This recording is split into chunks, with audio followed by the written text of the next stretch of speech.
Maayong adlaw sa inyong tanan di mga amigo amiga diri sa social media o di ara.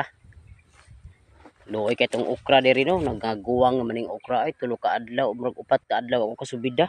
Mao na ning resulta sa okra tungod sa sigig ulan. Mao nahinom ko yung madaginot aning harvest ning akong okra. Kani o daghan kayo ning akong harvest nga gulay na po ko alugbatihan dito sa unahan. Ang kaninyong nakita nga bagnot kayo kani ang inyong pananaw ani sagbot yun na siya pero ang ilalo man na sili nga pangsigang wa pa nako maokasyon ni lagi limpyo kay busy kayo ta pating bisiha gid nato ay kay tungod sa estudyante daghang kay tag gastuhan. Harvest akong okra ani magkakuha ako rin mga 3 kilos karon. Mao ni akong siling pangsigang ninyo tan-awan ninyo tambo kayo na bisag bagnot kayo ako ra ning mahinluan pohon ako diri iskidyolan og adlaw.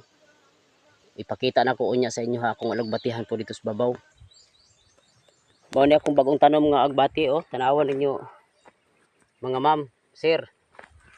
Mao ni akong mga bagong tanom di magdugay makakwarta na ko ni makabaligya na ko ani.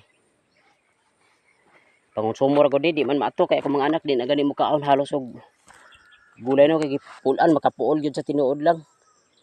Mao sana ako ipakita sa inyo og mayong hapon sa inyo hang tanan awi ako ding ipakita sa inyo haning pipino nako sir nga nara paingon didto.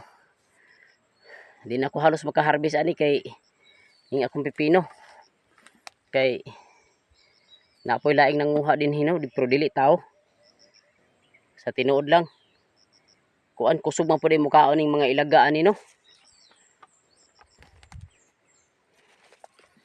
Unya wala po ni ako ni spray kay pangonsumo ra man unta ni. Wa gyud ni makatilag mga medisina. Naaman unta ko yung mga medisina diya pang para sa mga ulod, mga unsa pang mananap.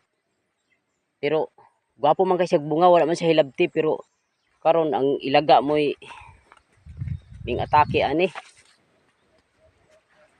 Pagitaan ako nigpaagi. Ito pa kaning sa ibabaw lugbatihan pa ni paingon sa babaw nya bagnot pa na ako magunahi. Kay magunahan to inaani na pud ni.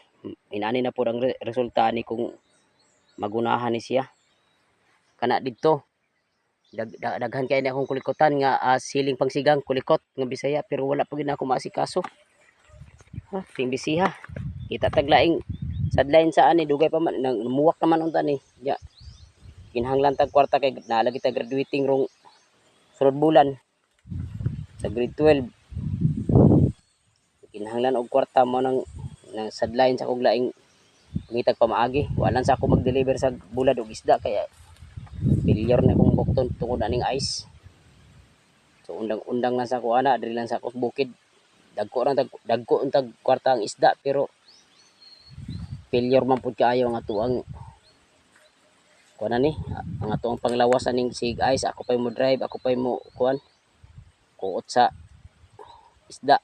Sa pagkakaron mga bossing sa kaumahan, mayong adlaw sa inyo ha. Mawala sa ni akong ipakita sa inyo ha. Daghang salamat.